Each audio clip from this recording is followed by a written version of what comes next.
आइए सुनते हैं आज की कहानी चालाक भेड़िया। किसी वन में एक शेर रहता था। चतुरक और क्रव्यमुख नामक स्यार और भेड़िया उसके बड़े ही आज्ञाकारी सेवक थे।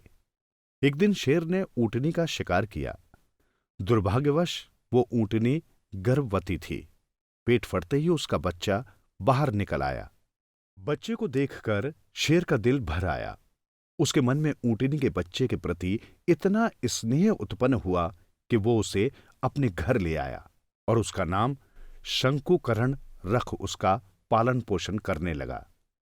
धीरे धीरे समय बीतता चला गया और गुजरते वक्त के साथ साथ ऊंट का बच्चा जवान हो गया। संयोगवश एक दिन शेर का एक हाथी से सामना हो गया। हाथी ने अपने दांतों के प्रहार से उसे इतना घायल कर दिया कि वो उठने बैठने यहां तक कि चलने फिरने और शिकार करने में भी असमर्थ हो गया। भूख से व्याकुल शेर ने एक दिन अपने सेवकों से कहा, साथियों, किसी ऐसे पशु को खोज कर लाओ जिसका शिकार मैं इस असहाय अवस्था में भी कर सकूं। अपने स्वामी के आदेश को शिरोधार्य करके दोनों सेवक वन के कोने से दूसरे कोने तक भटकते रहे, परंतु उन्हें ऐसा कोई प्राणी नहीं मिला जिसका सिंह बैठे बैठे शिकार कर सके। निराश सेवकों ने लौटकर अपनी असफलता से अपने स्वामी शेर को अवगत कराया। दूसरे दिन चतुरक ने अपने साथी क्रव्यमुख से कहा, इस प्रकार भूखे रहकर तो एक दिन हम सब मर जाएंगे। मेरे दिमाग में एक योजना है। अगर शेर उसे कार्य रूप देने को तैयार हो जाए। कैसी योजना? क्रव्यमुख ने पूछा। यदि शंकुकरण का वध कर दिया जाए तो कुछ दिनों के भोजन की व्यवस्था हो सकती है। चतुरक ने अपनी योजना बताते हुए कहा, तुम ठीक कहते हो चतुरक। इसके सिवा हमारे पास और कोई चारा भी तो नहीं है। तब तक शायद हमारा स्वामी स्वस्थ होकर शिकार करने की स्थिति में आ जाएगा। चतुरक ने अपने साथी की योजना का समर्थन करते हुए कहा, लेकिन क्रव्यमुख के चेहरे पर अचानक गंभीरता छा गई। लेकिन क्या मित्र, आपका सुझाव तो उत्तम है और स्थिति को देखते हुए हमारे अनुकूल भी है, मगर हमारे स्वामी का शंकुकरण के प्रति इतना अधिक स्नेह है कि वो उसके वध के लिए तैयार नहीं होगा। क्रव्यमुख ने निराश स्वर में कहा, इस बात को मैं भी अच्छी तरह समझता हूं, लेकिन भूख व्यक्ति को सब कुछ करने पर विवश कर देती है। किसी को भी अपने प्राणों से अधिक प्रिय और कुछ नहीं होता। इस प्रकार सोच विचार करने के बाद दोनों शेर के पास जाकर बोले, राजन, यदि आपको अपने प्राणों से मोह है तो शंकुकरण के वध का प्रस्ताव स्वीकार कर लीजिए, अन्यथा भूख की व्याकुलता के कारण आप और हम यमलोक की ओर प्रस्थान कर जाएंगे। यदि शंकुकरण स्वेच्छा से आत्मसमर्पण करता है तो मैं उसके वध के प्रस्ताव पर विचार कर सकता हूं। अगर वो ऐसा नहीं करता तो चाहे मैं भूख से तड़प तड़प कर मर जाऊं, पर उसका वध नहीं करूंगा। सिंह ने बेहद धीमे स्वर में कहा। सिंह की अनुमति प्राप्त कर लेने के बाद दोनों शंकुकरण के पास चिंतित मुद्रा में आए और कहने लगे, मित्र, हमारा स्वामी भोजन न मिलने के कारण इतना असमर्थ हो गया है कि वो उठ भी नहीं सकता, उसके घाव भी नहीं भर पा रहे हैं। मैं स्वामी के हित के लिए ही तुमसे कुछ कह रहा हूं, तुम इसे अन्यथा मत लेना। बंधुवर, स्वामी के लिए मैं कुछ भी करने के लिए तैयार हूं। शायद मैं उनके किसी काम आकर पुण्य का भागी बन सकूं। शंकुकरण ने सहज भाव से कहा, इस समय स्वामी के प्राणों पर संकट आ पड़ा है। तुम अपने शरीर को समर्पित करके स्वामी की प्राण रक्षा के पुण्य का भागी बन सकते हो। मैं हर प्रकार से तैयार हूं।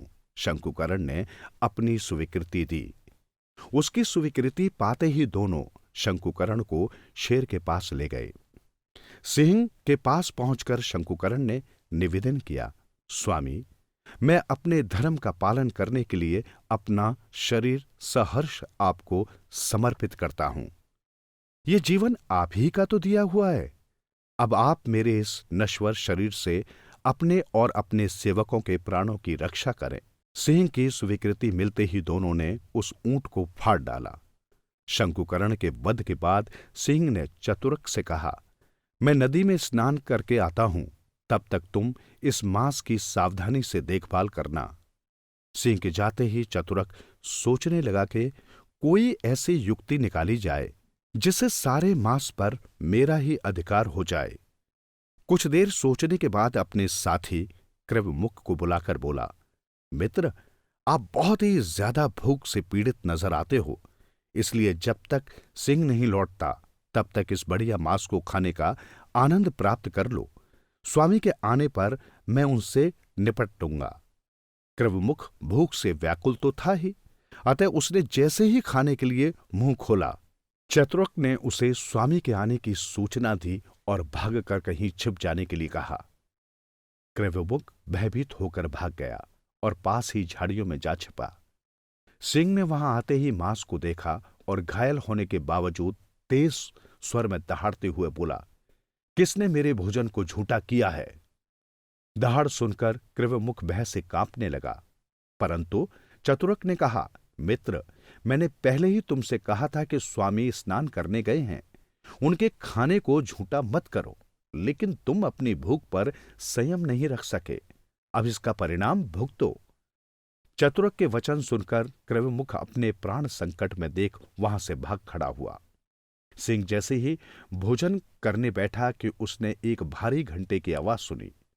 कुछ ही दूरी पर ऊंटों का एक काफिला गुजर रहा था और आगे वाले ऊंट के गले में घंटा लटक रहा था, ताकि उसके चलने से होने वाली आवाज को सुनकर दूसरे ऊंट सही दिशा में चल सकें। सिंह ने चतुरक से तुरंत उस घंटे की आवाज के बारे में जानकारी प्राप्त करने के लिए कहा। चतुरक थोड़ी दूर जाकर लौट आया और सिंह से बोला, महाराज, यहां से तत्काल भाग जाएं। आप पर भारी संकट आने वाला है, जल्दी कीजिए, समय बहुत कम है। स्पष्ट रूप से बताओ, आने वाला वो संकट कौन सा है? सिंह ने भयभीत होकर पूछा। राजन, आपने असमय ऊंट का वध किया है, इसकी शिकायत ऊंटों ने यमराज से की है। वो आप पर नाराज हो गए हैं। वे ऊंटों के सामने आपको दंड देने के लिए ऊंटों के विशाल झुंड के साथ इधर ही आ रहे हैं। उन्होंने एक ऊंट के गले में घंटा बांध रखा है, ताकि आप ये जान लें कि धर्मराज किसी को भी किसी के प्रति अन्याय की अनुमति नहीं देते। चतुरक की बात सुनते ही सिंह वहां से भाग गया और उसके बाद चतुरक कई दिनों तक उस शिकार का आनंद लेता रहा। इस कहानी से हमें यही शिक्षा मिलती है, धूर्त प्राणी अपनी कूटनीतिक चालों से दूसरों को हानि पहुंचाकर भी स्वयं सामने नहीं आता। चतुरक स्यार अपने नाम के अनुरूप चतुर व धूर्त था, तभी तो उसने अपने स्वामी सिंह व मित्र भेड़िया को छल कपट द्वारा शिकार से वंचित कर दिया।